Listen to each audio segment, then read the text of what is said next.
The BMW gains points because of its good looks, but it loses them because of practicality. Now, although the two-door shape looks absolutely fantastic, it's going to find it very difficult in the practicality test. But, and there's always a but, this reminds me of an old show that used to be on kids' television when I was a wee young little nipper.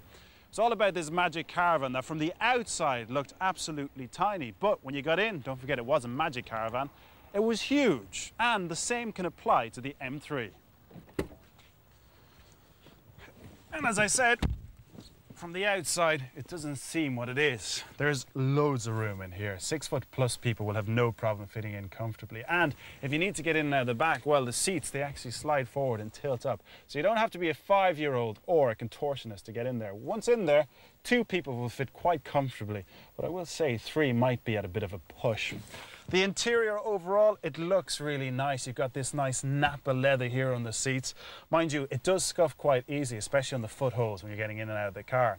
Another nice touch, I think is a very clever move by BMW, is this felt black ceiling. It means you don't have any of those scuff marks that you get on lighter coloured ceilings. And if you smoke, well, you can put another nail in the coffin without having to worry about the ceiling becoming yellow.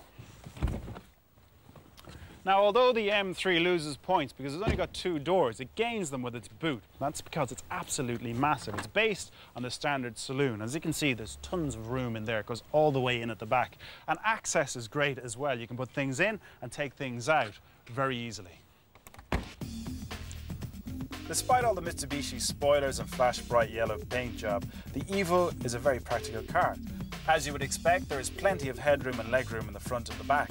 After all, it is based on the average family saloon. While the boot is a good size and will easily swallow all your sports gear and the wife's shopping should you be in a trusting mood. Like the Evo 8, the STi has lots of room in the front and the back. As for the boot, well, as you would expect, it is pretty useful. There's plenty of room for most things. That is, of course, unless you plan on moving the kitchen sink. So to the scores, and in last place, it's the M3. Although it has a good sized boot and has enough room inside for most, you just can't get away from the fact that it's only got 2 doors.